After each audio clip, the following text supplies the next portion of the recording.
حضرت موسیٰ علیہ السلام کو آپ جانتے ہوں گے، جنہیں کلیم اللہ بھی کہا گیا ہے۔ یہ ایک ایسے نبی ہیں جو کوہ طور پہ جا کر کے رب سے ہم کلامی ہوا کرتے تھے۔ اللہ نے یہ شرف بخشا ان کو۔ ایک دن جب یہ کوہ طور پہ جانے لگے تو ایک بندے سے ملاقات ہوتی ہے اور کہنے لگتا ہے کہ اے موسیٰ کہاں جا رہے ہو آپ؟ کوہ طور پہ جا رہے ہیں؟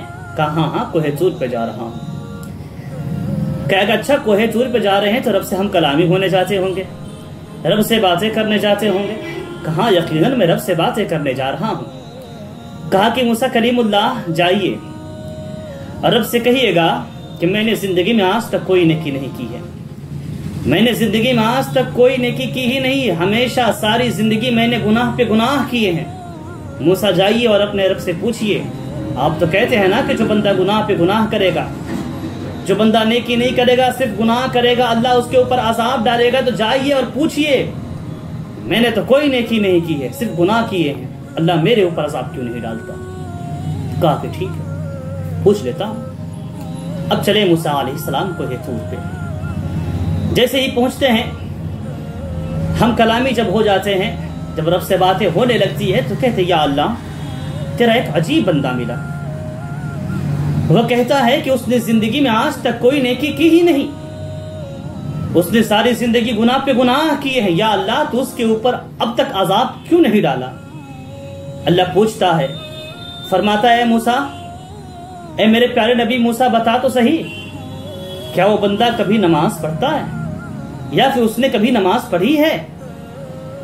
موسیٰ علیہ السلام نے عرض کیا یا اللہ نہیں، اس نے زندگی میں جب کوئی نیکی کی ہی نہیں تو نماز بھی تو نیکی ہے نا، اس نے نماز بھی کبھی نہیں پڑھی ہے۔ کہا کہ موسیٰ تو پھر اس سے بڑا عذاب اور کیا ہو سکتا ہے کہ میں نے اس سے سجدے کی توفیق ہی چھین لی ہے۔ اللہ جب بندے سے ناراض ہوتا ہے تو اس کے گھر سے مال و دولت نہیں لیتا ہے، اللہ جب بندے سے ناراض ہوتا ہے تو اس سے منہ کے نوالے نہیں چھینتا ہے، اللہ جب بندے سے ناراض ہوتا ہے تو اس کے تن سے کپڑے نہیں چھینتا، اللہ جب بندے سے ناراض ہوتا ہے تو اسے غریب نہیں کرتا ہے، اس کے عیش و آرام نہیں چھینتا، بلکہ جب اللہ بندے سے ناراض ہوتا ہے تو اس سے سجدے کی توفیق چھین لیتا ہے۔ ہم کیا سمجھتے ہیں آج نماز نہیں پڑھ رہے ہیں ہمارے اوپر کوئی عذاب نہیں آ رہا ہے، ہم تو عیش و آرام کی زندگی بسر کر رہے ہیں، ہمارے پاس تو کسی چیز کی کوئی کمی ہے ہی نہیں، رہنے کے لیے اچھا سا بنگلہ مل گیا ہے، چلنے کے لیے گاڑی مل گئی ہے، کھانے کے لیے اچھے اچھے پکوان مل جاتے ہیں، تو پھر ہمیں نماز پڑھنے کی کیا ضرورت ہے؟ سنو یہ کتنا بڑا عذاب ہے کہ اللہ اپنے بندے کو یعنی کہ ہمیں اپنے بارگاہ میں جھکانا تک پسند نہیں کرتا ہے۔ اللہ ہم سے کتنا ناراض ہے، کبھی سوچو اس کے بارے میں۔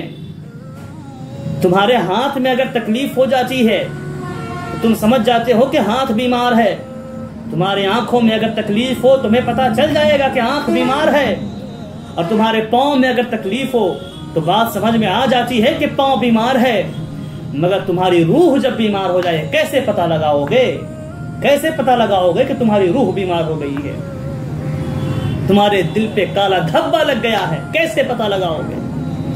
صوفیاء کرام فرماتے ہیں کہ اگر یہ پتا کرنا ہو کہ روح ہماری اب تک بیمار ہوئی ہے یا پھر اسے علاج کرنے کی ضرورت نہیں ہے، اللہ ہم سے راضی ہے یا ناراض ہے، اگر یہ پتا کرنا ہو تو پھر تمہیں کچھ کرنے کی ضرورت نہیں ہے، جاؤ اللہ کے ذکر میں مشغول ہو جاؤ، اللہ کا ذکر کرو یا سنو، اللہ کا ذکر کرنے یا سننے میں تجھے لطف ملنے لگتا ہو، تجھے مزہ آنے لگتا ہو، تو سمجھ جانا کہ تیرے روح کو علاج کی ضرورت نہیں ہے۔ لیکن اگر جیسے ہی تجھے اللہ کا ذکر کرنے یا سننے میں تجھے بورنگ محسوس ہونے لگتی ہو، تجھے گھبراہٹ محسوس ہونے لگتی ہو، تو سمجھ لینا کہ تیرے روح کو اب علاج کی ضرورت پڑ گئی ہے۔